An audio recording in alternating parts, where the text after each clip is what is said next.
O Botafogo voltou a ser protagonista na seleção brasileira, com 3 jogadores convocados. E mais bonito do que isso, 2 de seus jogadores, Luiz Henrique e Igor Jesus, que vem fazendo um campeonato brasileiro maravilhoso e são destaques no Botafogo, sendo talvez dois dos melhores jogadores do campeonato brasileiro, fizeram um gol e salvaram a seleção brasileira de uma derrota para o Chile, que deixaria a seleção brasileira, inclusive, fora da zona de classificação para a Copa do Mundo momentaneamente. O que é interessante é que quando a gente vê, né, essa união de Botafogo e seleção brasileira, e o Botafogo dando de volta as glórias da seleção brasileira, mesmo que sejam passageiras, como a que a gente viu no jogo contra o Chile, isso traz para a gente excelentes memórias, porque a história do Botafogo e a história da seleção brasileira se misturam. A seleção brasileira é o que é, logo, o futebol brasileiro é o que é, muito por causa do Botafogo, muito por causa do Santos também. Agora, isso também traz para outras pessoas algumas memórias muito ruins. Na verdade, traz pesadelos para outras pessoas, que andaram reclamando que, em condições normais, isso não seria assim. Então, eu decidi, hoje, analisar que condições normais é essa a que se refere o cidadão, e eu vou falar para vocês que as tais condições normais já não são tão normais assim. Mas é depois da vinheta.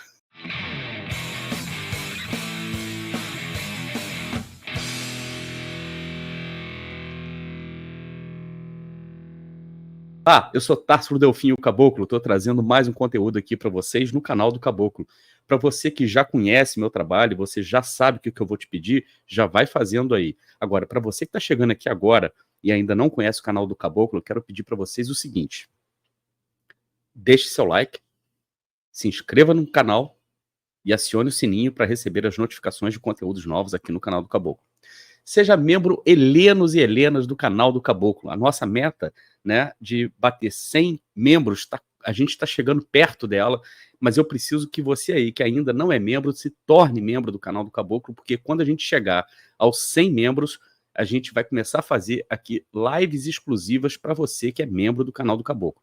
E você, para se tornar membro, é muito fácil. É só você clicar nesse botão que está aí embaixo, seja membro, que está escrito seja membro, e aí você se torna membro a um plano apenas, que é R$ 4,99, menos do que uma latinha de Coca-Cola, né? Menos, inclusive, do que aqueles valores que você anda apostando por aí nas casas de aposta e anda perdendo dinheiro com isso. Então, bota aqui no canal do Caboclo, R$ 4,99, menos do que uma latinha de Coca-Cola, e você recebe conteúdos como esse aqui, em primeira mão. Quem é membro já assistiu esse vídeo aqui antes de você, que está assistindo aqui agora e que ainda não é membro. Então, não perca tempo, torne-se membro do canal do Caboclo. Se você acredita no meu trabalho e se você gosta do trabalho que eu entrego aqui no canal do Caboclo, você também pode colaborar com o canal enviando um pix para canaldocaboclo@gmail.com, e eu vou ficar muito feliz em receber suas sugestões, suas mensagens, suas críticas, e vou fazer sempre questão de lê-las aqui ao vivo no canal do Caboclo, certo? Na última partida da seleção brasileira, nós tivemos a estreia do Igor Jesus como titular da seleção brasileira, estreando muito bem, inclusive, fazendo gol de empate ainda no primeiro tempo contra a seleção chilena. E no segundo tempo, a gente teve a entrada do Luiz Henrique, que acabou fazendo o gol da virada, o gol que deu a vitória para a seleção brasileira e tirou a seleção brasileira de um sufoco, mas um sufoco, né? Que a gente está nas eliminatórias de uma Copa que prometem ser a Copa mais fácil da história para uma equipe se classificar, sobretudo na América do Sul, porque vão ser muito mais seleções, né, disputando a Copa. E a seleção brasileira, até o momento, estava conseguindo a proeza, né, com os resultados do momento lá, estava conseguindo a proeza de ficar de fora do grupo de classificação direta para a Copa do Mundo, entrando no grupo da repescagem. Gente, olha a que nível a seleção brasileira chegou, com jogadores assim para lá de questionáveis, né? E quando o Dorival resolveu convocar jogadores que jogam aqui no Brasil, houve muita gritaria também, né? Obviamente, principalmente por parte da imprensa de fora do Rio de Janeiro, que não entendeu a convocação de jogadores como o Igor Jesus e também questionou muito a convocação, não a convocação, mas a entrada do jogador Luiz Henrique no lugar do Savinho, que também é um excelente jogador, mas muita gente não entendeu, falou, por quê? Vai tirar o Savinho, tá criando tudo, tal, bom, enfim. Fato é, Igor Jesus empatou o jogo, Luiz Henrique virou o jogo para a seleção brasileira. 2 jogadores do Botafogo e, mais uma vez, a gente vê uma história linda, né, de um clube que, junto com outro clube, como é o caso do Santos, e outros clubes também que contribuíram muito, como é o próprio caso do Palmeiras, o próprio caso do Vasco, são clubes que contribuíram demais para o sucesso da seleção brasileira ao longo de todos esses tempos. Nós somos a seleção pentacampeão mundial, muito por causa desses clubes, mas sobretudo Botafogo e Santos, todo mundo sabe disso, e querer negar isso é querer reescrever a história, né? O que é bacana é porque o torcedor alvinegro ficou muito feliz, né, com o que está acontecendo, ficou muito feliz com a performance, digamos assim, do Igor Jesus e do Luiz Henrique, apesar de que a CBF hoje é declaradamente inimiga do Botafogo. Inclusive, o seu presidente sequer recebe os representantes do Botafogo. E é engraçado, né, que eu fiz uma comparação, inclusive no X, né, que acabou voltando ao ar aí esses dias, que o Botafogo parecia ser a genia do futebol brasileiro, né? Todo mundo pisa, todo mundo cospe, ninguém liga, todo mundo quer meter o malho, todo mundo quer criticar, quer fazer campanha contra, como é o caso do UOL, campanha declarada contra o Botafogo. Mas aí, quem que vai lá e nos redime? Quem que vai lá e nos salva? É o Botafogo, exatamente. E não bastasse isso, logo depois do Botafogo salvar a seleção brasileira, o cidadão Mauro César Pereira, ex-jornalista, agora influenciador rubro-negro, empregado na Jovem Pan, empregado no UOL também, que não é mais jornalista, ele não exerce mais a função de jornalista, é extremamente importante a gente colocar isso muito claro. Ele é um influenciador flamenguista, um influenciador rubro-negro, que está empregado nessas empresas de comunicação, que também a gente pode questionar se faz ou não faz jornalismo. No caso do UOL, eu posso afirmar aqui com todas as letras que o UOL é uma empresa de comunicação e não uma empresa de jornalismo, tá? Embora eles se auto-intitulem dessa maneira. E ele faz um discurso ali que viralizou, e obviamente que eu não vou colocar aqui, onde ele desdém, né, do feito dos jogadores do Botafogo, ele faz as críticas à seleção brasileira, e até aí tudo bem, todo mundo pode fazer, mas uma coisa me chamou muita atenção, e eu acho que chamou a atenção de muita gente, inclusive motivou um vídeo lá no Futeboteco, feito pelo Rodolfo Gomes, que eu recomendo muito que vocês assistam, vou deixar aqui na descrição do vídeo para todo mundo assistir, onde o Rodolfo fala do modus operandi do Mauro César Pereira e por que o Mauro César Pereira diz as coisas que ele diz. E eu concordo muito com ele, mas eu só vou complementar aquilo que o Rodolfo falou, brilhantemente falou, porque eu acho que o Rodolfo ele foi até um determinado ponto que é muito importante. Eu vou tentar levar o argumento do Rodolfo, vou tentar desdobrar um pouquinho o argumento do Rodolfo, se é que isso é possível, porque eu acho que tudo que ele falou ali, eu concordo 110% com o que o Rodolfo falou nesse vídeo do Futeboteco. Mas enfim, vamos lá. Essa figura, né, do Mauro Pereira, né, essa figura que todo mundo se acostumou, os rubro-negros se acostumaram a adorar, e todos os torcedores de todas as outras torcidas se acostumaram a odiar, nada mais é do que um personagem, né? E é um personagem que entendeu, falando aqui usando as palavras do Rodolfo, entendeu exatamente como funciona o algoritmo da internet. É por isso que ele deixa de trabalhar, ele deixa de performar como jornalista, se atendo a fatos, se atendo ao código de ética do jornalismo, e passa a atuar muito mais falando para uma turba, falando justamente para a torcida rubro-negra e falando para a torcida rubro-negra aquilo que eles querem ouvir, né? E toda vez que ele fala esses absurdos, né, a torcida rubro-negra vibra e as torcidas adversárias odeiam e acabam respondendo, gerando assim muito mais alcance, né, para os absurdos que ele fala, para as idiotices que ele fala, né? Ou seja, ele consegue muito engajamento baseado no amor que o rubro-negro tem pelas sandices que ele diz e também no ódio que os adversários do Flamengo têm e sentem quando ele diz a sandice que ele diz, e acabam retrucando tudo aquilo que ele falou. Por exemplo, esse vídeo aqui, se ele tiver um bom alcance, ele com certeza vai gerar algoritmos e vai gerar engajamento para ele. Eu tenho consciência disso. Mas é importante também que, principalmente dentro de uma linha de respeito, a gente consiga argumentar para que todo mundo que esteja me assistindo nesse momento aqui, e eu peço a você, se você gostar desse conteúdo, compartilha, tá? Compartilha com seus amigos, compartilha nos seus grupos, porque o alcance desse vídeo aqui também pode ajudar a desmistificar e pode ajudar a tirar um pouco a máscara, né, do pseudo-jornalista, do pretenso influenciador. Ele é influenciador, sim, tá? E está ganhando muito dinheiro com isso, e está ganhando digamos assim, uma projeção gigantesca hoje no cenário nacional, principalmente na comunicação esportiva. Eu tenho sempre que tomar cuidado para não chamar de jornalismo esportivo, porque não é jornalismo, né? Bom, enfim. Então eu quero colocar para vocês aqui alguns argumentos, né? E eu acho que tem duas coisas fundamentais que estão acontecendo, que o próprio Mauro César se utiliza muito bem de duas ferramentas, né? Que acabam dando muito engajamento para ele, né? Um é o ódio e o outro é o luto, tá? Ódio e luto. Gravem bem o que eu estou falando. Ódio, antes de mais nada, porque ele não admite a possibilidade de que haja qualquer outra coisa no cenário nacional que não seja Flamengo. E quando isso aconteceu, né, quando aconteceu com outros clubes que desafiaram o status quo, ou o que ele quis dizer com condições normais, ele também foi virulento, né, com os outros clubes, né, sendo extremamente agressivo e extremamente mal educado, como é o perfil dele, normal.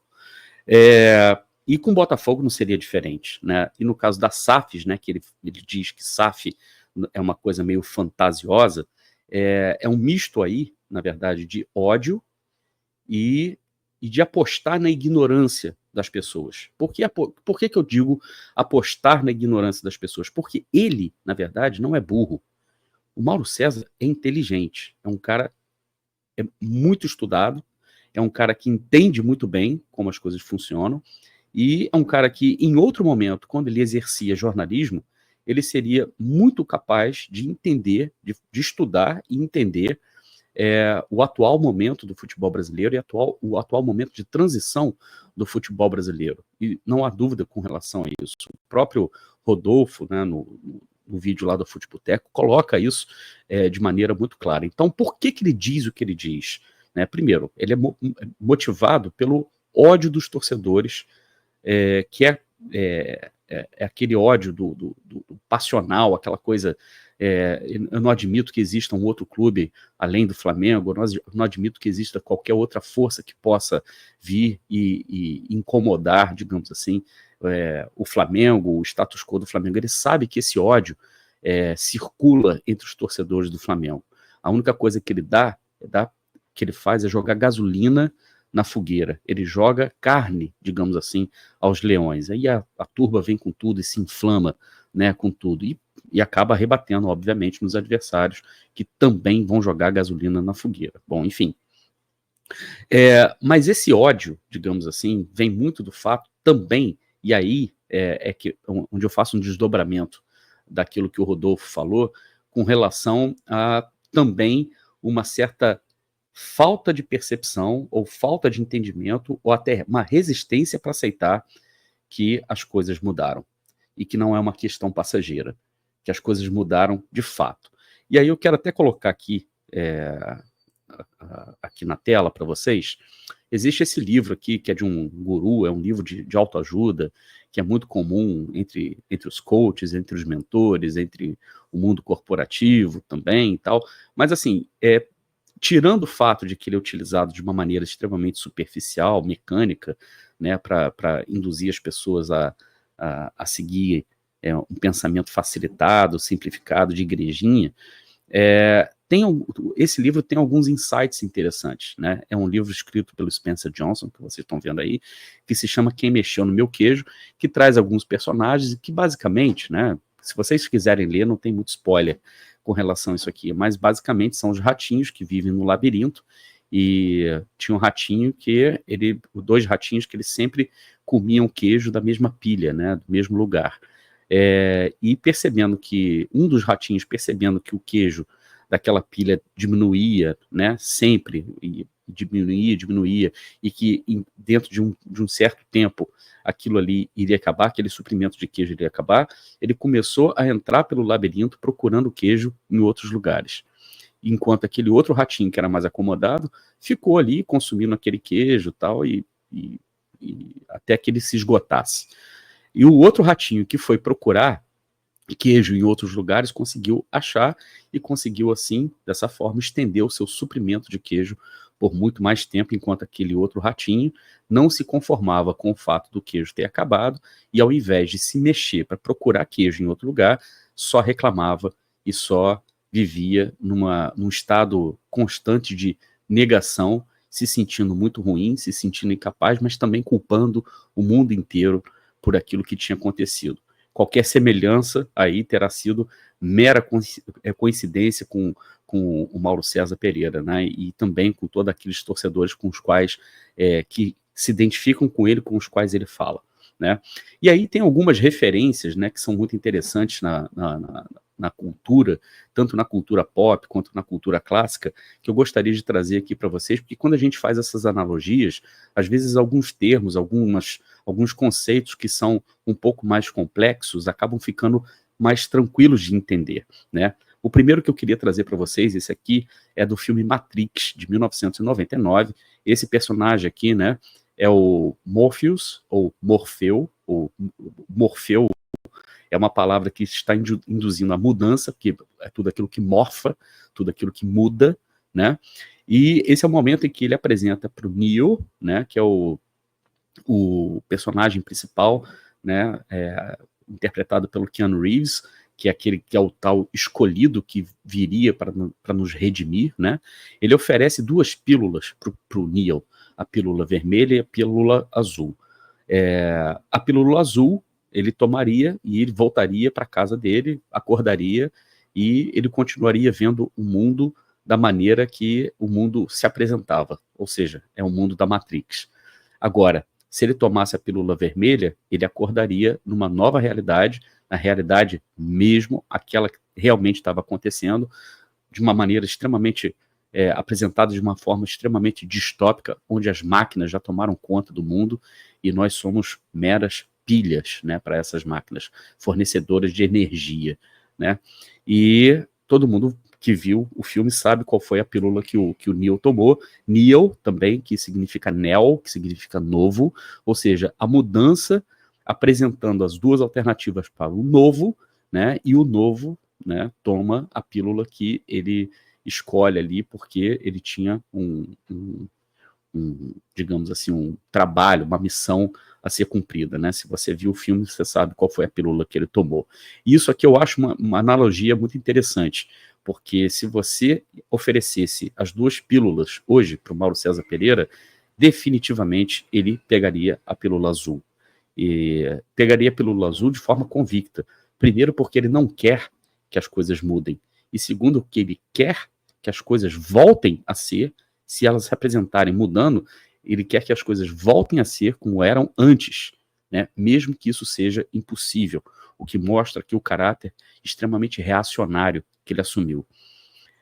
Uma outra analogia que eu gostaria de fazer aqui para vocês é do filme Senhor dos Anéis, que aqui a gente está falando do Duas Torres, né? É o segundo filme da série do Senhor dos Anéis, e esse personagem sinistro que vocês estão vendo aqui, sorrindo, é o Grima, né? O Grima Língua de Cobra, em que ele é colocado no castelo do rei de Rohan, que é o Théoden, que é esse rei aí que vocês estão vendo bem envelhecido, bem enrugado, né?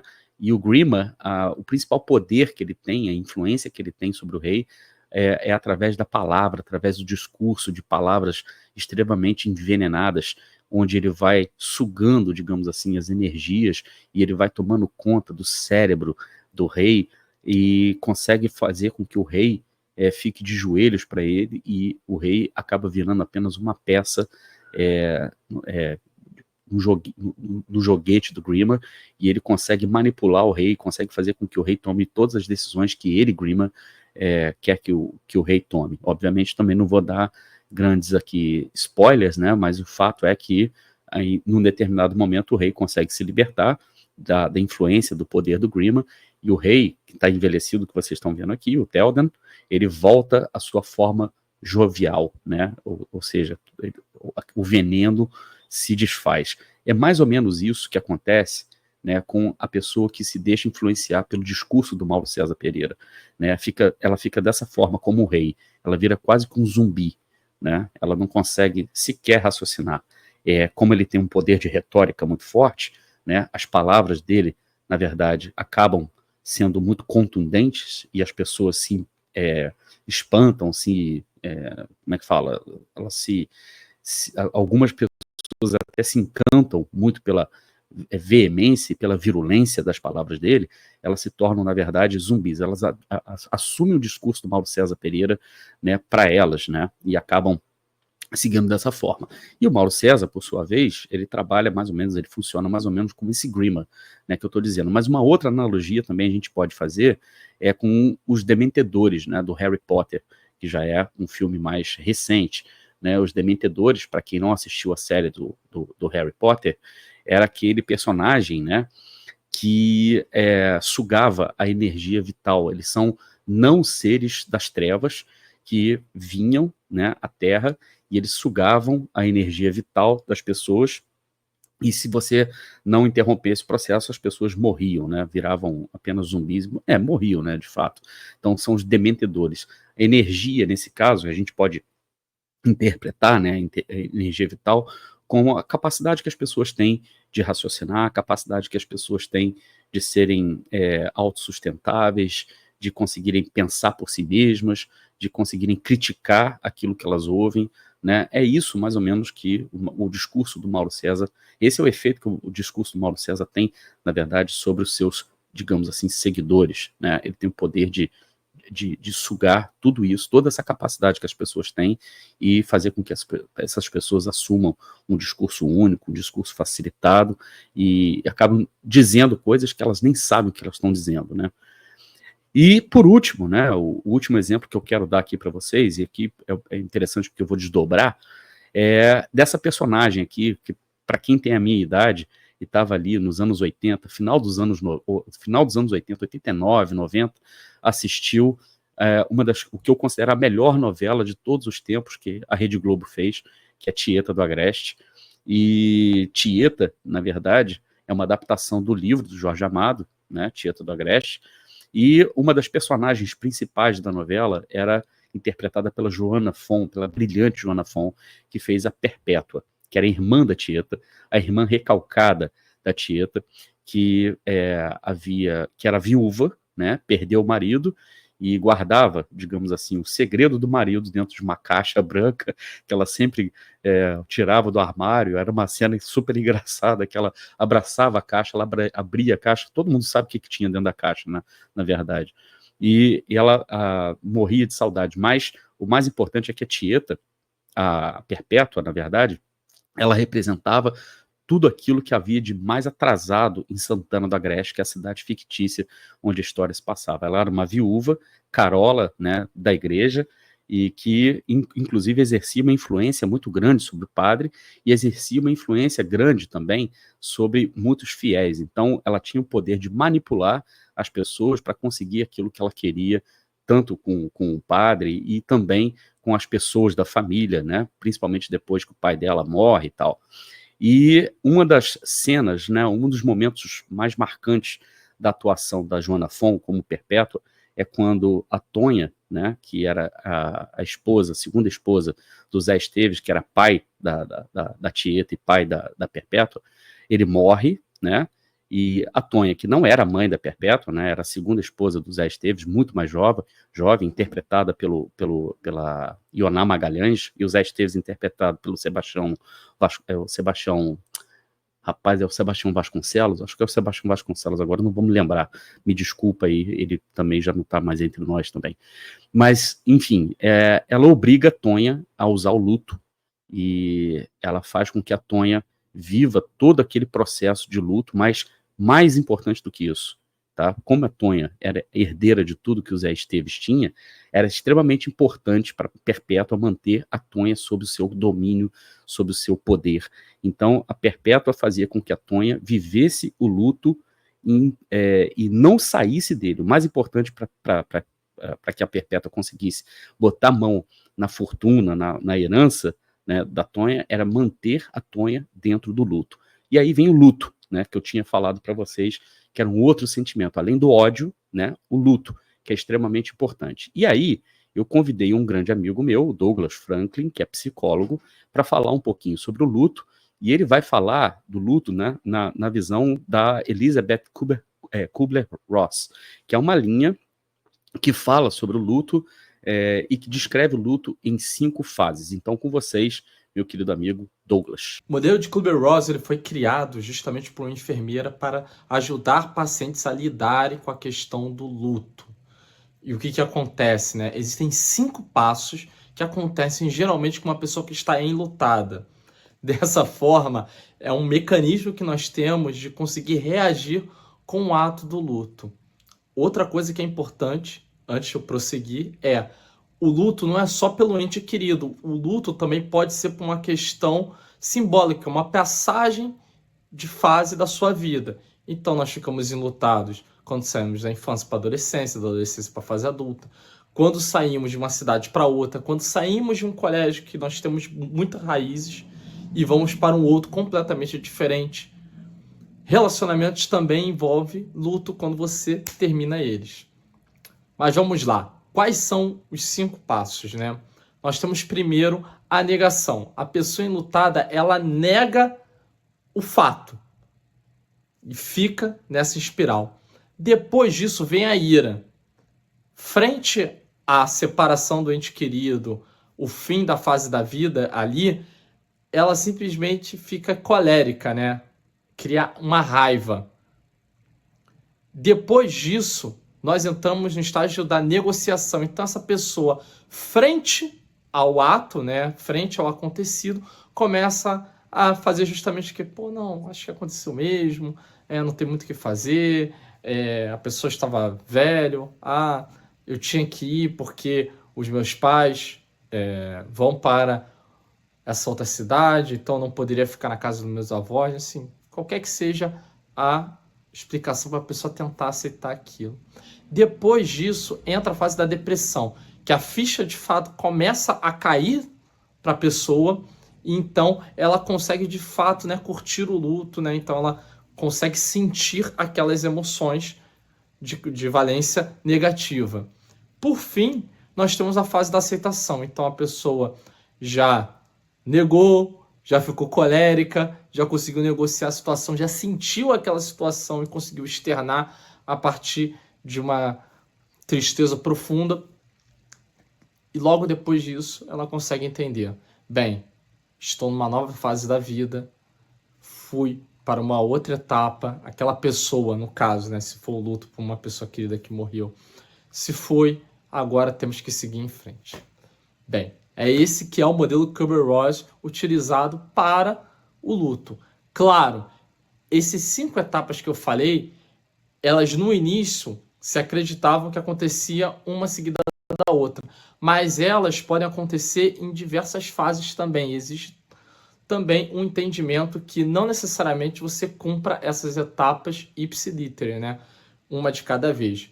Elas podem começar, né, com uma negociação, depois a pessoa entra na negação, depois parte a raiva, mas no fim, se a pessoa resolve o seu luto, ela vai necessariamente passar pela aceitação. É isso, muito obrigado, Társilo. Valeu, Douglas, meu querido amigo, muito obrigado aí, cara, pela contribuição. Para vocês terem uma ideia, então, do que eu estou dizendo, o luto do Mauro César Pereira, na verdade, ele não quer que passe. A parte colérica do luto dele se transforma no discurso virulento, se transforma em frases bizarras, como aquilo que ele falou, né, depois do jogo da seleção brasileira, com relação a SAFs, com relação ao fato de SAF ser fantasiosa, com relação de que em condições normais aquilo não aconteceria, o que está acontecendo não aconteceria, as condições normais seria o morto não estar vivo. o morto, digamos assim, ainda estar vivo. Que morto é esse? Quais são essas condições normais? As condições normais são aquelas que ele se acostumou, né, de patrocínios de estatais para o clube que ele torce, isso, assim, sendo tratado da maneira mais comum, mais natural possível, né, o clube que ele torce, por exemplo, ficar com a maior parte dos direitos da grana, dos direitos de transmissão, né, dos campeonatos. Ele entende que isso também é tudo normal, porque tem a maior torcida, o argumento dele sempre foi isso, tem a maior torcida. O próprio Rodrigo Matos, né, outro também pseudo-jornalista, falou de forma muito clara, né, que todo clube no Brasil deveria ser do tamanho de sua torcida, e assim, isso não encontra respaldo em lugar nenhum do mundo, né? É como se eles quisessem congelar, ou seja, como se eles quisessem manter o futebol da maneira que ele sempre foi. Eu já falei sobre isso aqui no outro vídeo, aqui no canal, onde eu falo sobre o sistema que ele está, sobre o sistema que foi criado, digamos assim, para beneficiar sempre, né, o Flamengo e outros times também de grandes torcidas. Agora, vocês imaginam se a vida fosse assim, né? As coisas deveriam sempre ser dentro dessa normalidade. O que é essa normalidade? É o status quo, né? Se as coisas deixarem de ser como eles se acostumaram a ser, isso provoca um luto, provoca dor, provoca cólera. Imagina, por exemplo, como é que seria, né, um jornalista da época que estava cobrindo ali o Santos Dumont fazendo aquele primeiro voo, né, sobre Paris, né, reclamando, em condições normais isso aqui não aconteceria, né? Em condições normais a gente pegaria o vapor para poder atravessar o Atlântico, para poder atravessar daqui de Paris lá para os Estados Unidos, ou então atravessar para o Brasil, atravessar para a América do Sul. Imagina, por exemplo, o jornalista no dia que o Henry Ford apareceu com o primeiro carro, né? Falou assim, em condições normais isso aqui não aconteceria, a gente estaria todo mundo andando nas melhores charretes, nas melhores carroças, ou então a gente estaria aqui ainda, né, brigando pelo conforto, pela charrete mais confortável. Ele, por exemplo, que foi jornalista, né, imagina como é que seria uma pessoa com esse tipo de comportamento e opinião no momento que Gutenberg inventa a prensa e começa a imprimir bíblias, assim, milhares e milhares de bíblias, e começa a espalhar aquilo ali, né, na época, né? E como é que seria? Em condições normais, isso aqui não aconteceria. Nós teríamos uma pessoa ali, com a pena e o pergaminho escrevendo tudo aquilo ali, um por um, para distribuir para as pessoas, né? Imagina como é que seria a internet, o mesmo pensamento no momento que a internet surge e se populariza, no momento que o WhatsApp, por exemplo, surge e se populariza, no momento que o YouTube, né, essa plataforma que eu estou falando aqui, que ele utiliza para ganhar dinheiro, imagina como é que teria sido, né, em condições normais isso aqui não aconteceria, nós estaríamos ainda com rádio, né? Imagina, por exemplo, o posicionamento dele com a questão da inteligência artificial, como é que seria, né? Não, em condições normais isso aqui não aconteceria, a gente ainda teria ali, uma sala com 350 atendentes atendendo 1 milhão de pessoas ao mesmo tempo, tá? Então, na cabeça dele, as tais condições normais, que não podem deixar de ser normais, né, precisam ser estanques, na cabeça dele, tá, ele quer convencer a todo mundo que qualquer mudança, que qualquer alteração, qualquer pessoa que chega ali e mexa no queijo dele, tá? Essa pessoa está errada, precisa ser combatida, as coisas precisam sempre voltar como eram antes. Ou seja, isso é um pensamento extremamente recalcado, um pensamento extremamente reacionário, tá? Para quem não sabe, reacionária é aquela pessoa que pensa, né, que as melhores coisas estavam lá no passado e que tudo deveria ser como era no passado, os valores, as práticas e tudo isso. Isso contrasta demais com o ambiente do futebol atual, né, que eu quero, inclusive, mostrar para vocês. É a AI.io, tá? Ou AI.io, que é uma empresa de tecnologia que está funcionando, que tá trabalhando com futebol nesse momento. Isso aqui é só para vocês terem um laboratório, tá? Da AI.io. Tá? Esse laboratório está sendo empregado hoje em dia em esportes, principalmente no futebol, e vários clubes de ponta, e também nem clubes nem de tão ponta assim na Europa têm utilizado. O Chelsea, por exemplo, utiliza, mas sabe quem mais utiliza na Premier League? O Burnley, o Manchester City utiliza, o Austin utiliza, o Atlanta utiliza, o Atlanta United utiliza, Young Champs, entendeu? Colorado, olha como é que nos Estados Unidos, tá, a maioria dos clubes já utilizam esse tipo de sistema, esse tipo de tecnologia, né, a maioria deles, né, nos Estados Unidos, os clubes da Major League Soccer. E aqui vocês estão vendo aqui um laboratório que é colocado do lado do centro de treinamento dos clubes, tá? E os jogadores, na verdade, se submetem a vários testes, né, para que eles possam ter dados extremamente precisos de como o jogador se encontra fisicamente, a capacidade que ele tem de mudar de direção, a capacidade que ele tem de pular, o que ele precisa fazer para melhorar cada um desses dados. Então, assim, são dados, são análises que são entregues, que são colocadas à disposição.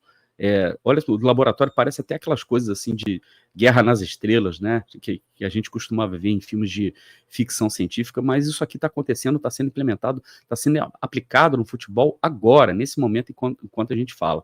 E por que isso aqui, esse tipo de coisa aqui é implementada no futebol? Olha ali, a representante do Manchester City conversando com um técnico ali no laboratório e tal. E eles estão utilizando essas ferramentas, para vocês terem uma ideia, com crianças, tá? Com jogadores da base.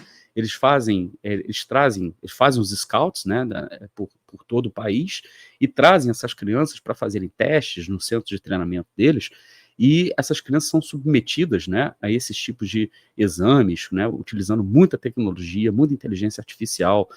Para quê? Para que você consiga detectar ali jogadores que realmente possam te dar um desempenho muito bom e que você também possa vislumbrar onde que você tem que melhorar o desempenho desses jogadores. E tudo isso visa a você minimizar o gasto com transferências de jogadores, para você começar a criar jogadores na sua casa, na sua base, né, utilizando muito menos recursos financeiros e muito mais recursos de inteligência. Obviamente que implementar um laboratório desse deve ser caríssimo, mas você é um gasto que você tem uma vez só, e a partir dali você consegue formar e achar talentos, jogadores muito melhores, ao invés de ter que sair e ter que ficar gastando fortunas e mais fortunas, porque isso acaba tornando o futebol cada vez mais inviável, principalmente com as regras de fair play financeiro que são implementadas.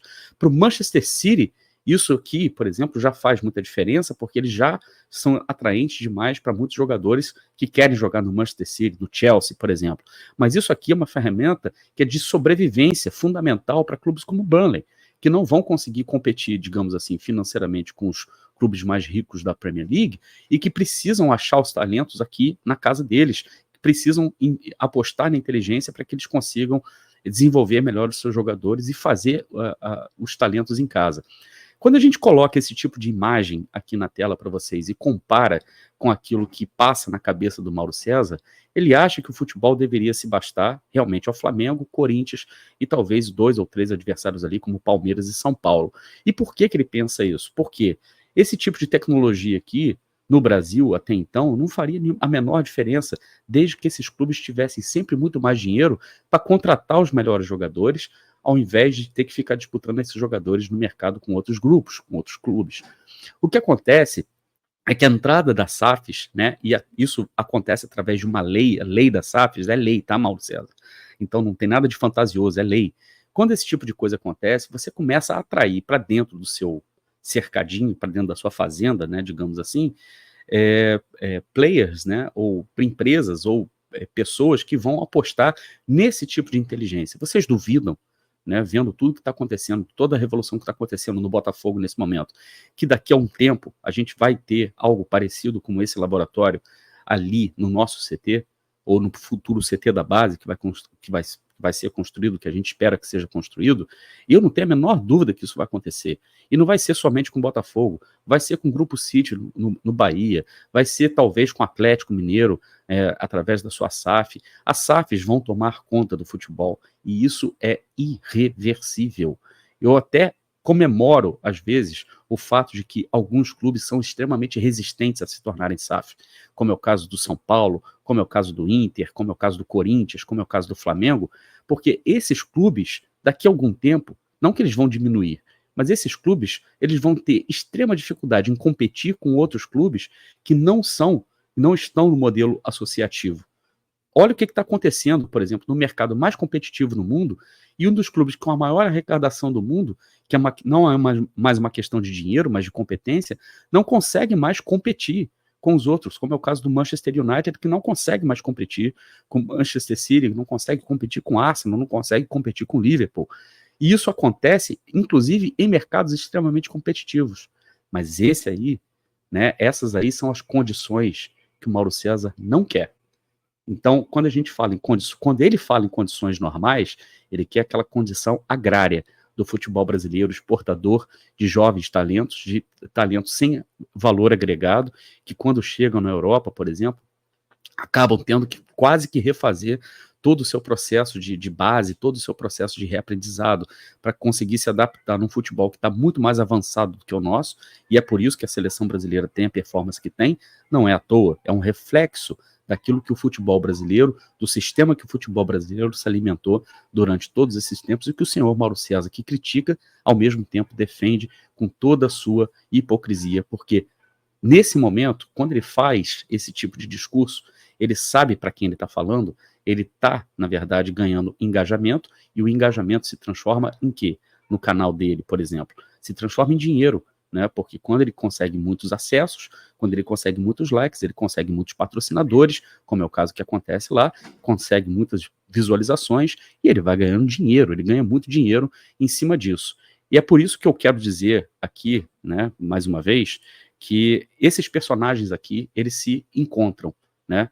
E a gente tem, na verdade, uma personagem que se alimentava do luto, né, e que pregava justamente o reacionarismo através do seu luto, de forma colérica, como nosso próprio amigo Douglas aqui colocou de forma brilhante, e então a gente tem um novo personagem que é o Perpétuo, né, basicamente o Perpétuo do jornalismo, da comunicação esportiva brasileira, tá?